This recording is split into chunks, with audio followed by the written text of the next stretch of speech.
Last second, we were able to pull David in to go over this release that Corey Goode has.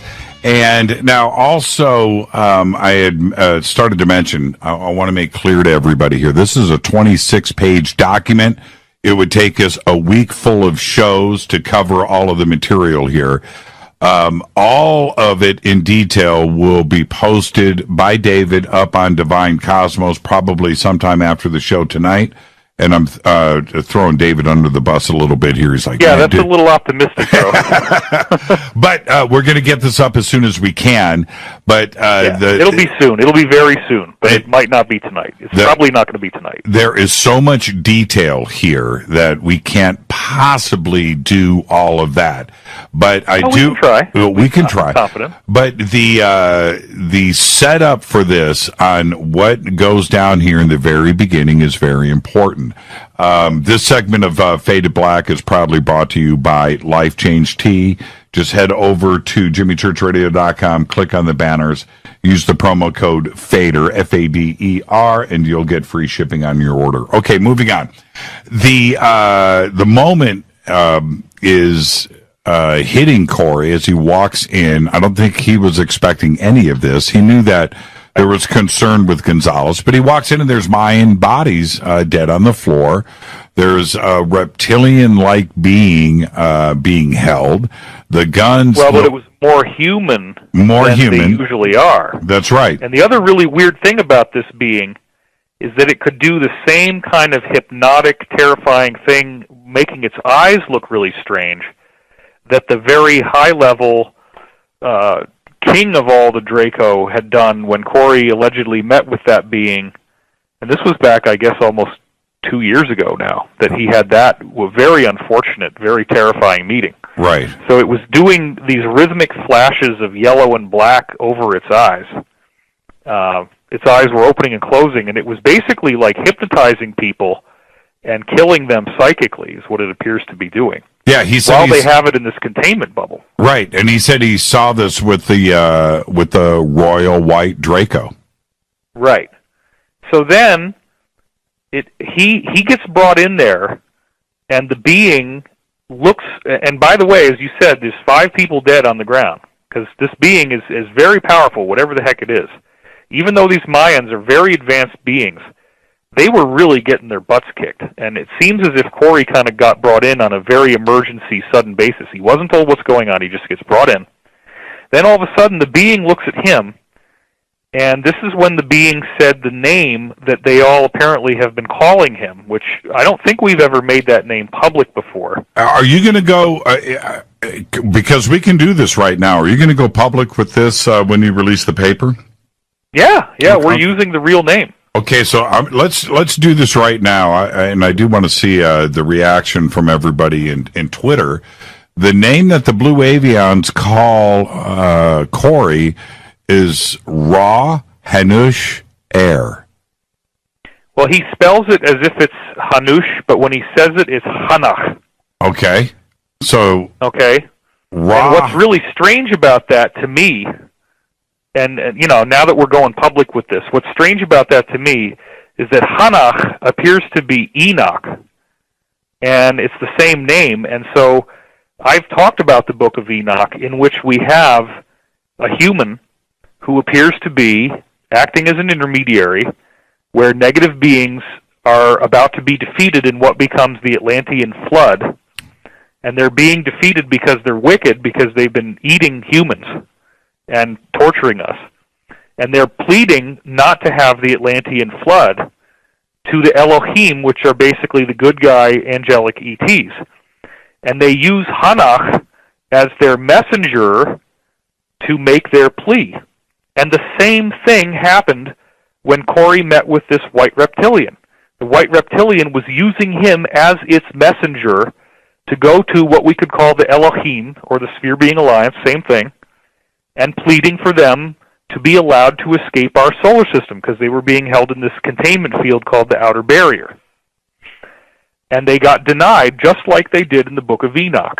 So I find it interesting that the role that Corey is playing, if you want to look at it as like an ambassadorial or diplomatic role, Hanach appears to be a title that you get when you're stuck in that role, which Corey really doesn't like. You know, it's not like he enjoys these things that are happening to him, even though they're quite amazing to me. He doesn't want to be this guy. And so all these beings look at him as, basically what's happened is the Elohim have manipulated this, so the only way these negative beings can talk to them at all is by making a request through Corey, through Hanach, just like they did in the book of Enoch, book of Hanach. So he's their only chance to talk to any of the beings that are ultimately defeating them at the highest levels. They have no other communication. They're totally sealed off. And it seems to have something to do with the universal cosmic law of free will, that this is the only way they're allowed to talk. So what happens is Corey walks in there, and this being looks at him, the reptilian that's in the containment fields killing all these people, suddenly looks at him and starts to greet him by saying this name, Ra Hanach, and he gets to the Hana part, but he never finishes the word. And that's not in the document, but I interviewed Corey about this, and we're going to put it in. So you didn't see this in there, Jimmy, but he got halfway through the word Hanach, and all of a sudden there's this loud snapping noise. And the being was distracted by Corey just long enough that they were able to kill this being with whatever these stone levitating tools were that they had. He didn't describe how the being actually died, but he then said that he was brought to a cave where he saw a variety of different types of ETs, and they were in the process of transferring this reptilian being to a special detention facility as a VIP captive. And they really didn't want to have lost this being. They didn't want it to die, but it was so aggressive that they were left with no other choice. So Corey was very upset about getting thrown in as a pawn, basically, and a distraction so they could win this war, which I guess I do understand that. I mean, you got to try to understand what it would be like for him going through all this. Yeah, he says, and this really kind of shocked me, because he says, I realized at that moment that I was not there to negotiate anything. I was there as a distraction while this being was to be killed. Right. And then he says that when they finally brought the body of the being back to this cavern, that there were all kinds of unusual-looking beings, including insectoids, ant-like beings, mantis-like beings, and that all their minds formed in a chorus in his mind telepathically and played back the events he just saw in this mind vessel, played it about a dozen times before disengaging. And then he hears from Gonzalez and the Mayans that they were really disappointed that they weren't able to keep this being alive. So this is one of those funny things, like, okay, let's just analyze this. Why would these benevolent Elohim give Corey a vision like this? What's the real hidden variable here?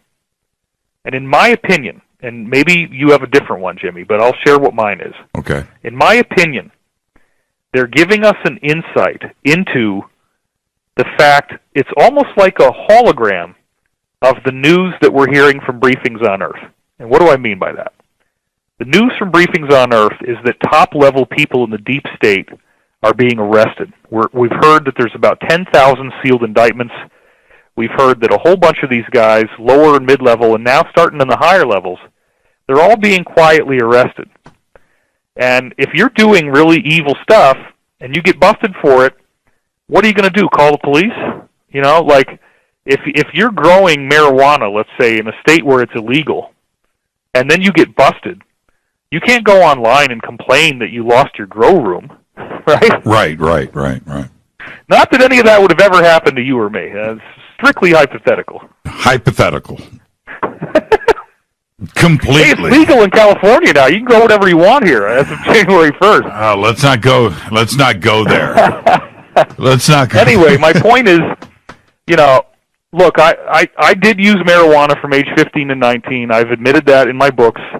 I had friends that grew, you know, and they're scared, okay? They're scared because you never know what's going to happen. But the point is, if something happens to you, you don't have any recourse. And so what's interesting is, as these people are getting arrested, they don't have a recourse either. So we thought that this mass arrest was going to be how it happens, that it would be like the power goes off, troops in every city, special black ops guys are going into these buildings and they're taking people out in handcuffs, and then when the lights come back on, it's a whole different world, and we're seeing all these documentaries on television about it. That was briefings that we got. But now that we're getting into the thick of it, we've discovered that the alliance people, the good guys, which includes U.S. military and a whole bunch of foreign governments all working together, they simply don't have enough staff to do it that way. They're having to get people one-on-one. And now they're finally working their way up to the big guys.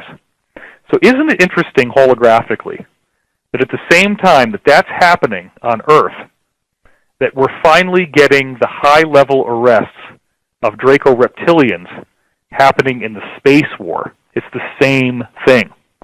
These beings had captured this reptilian. They wanted it as a witness. They wanted it to rat out what the reptilians have been doing. They wanted it to testify and confess. But unfortunately, they had to take it out because it was just so dangerous that they could not keep it as a prisoner. So then, and let's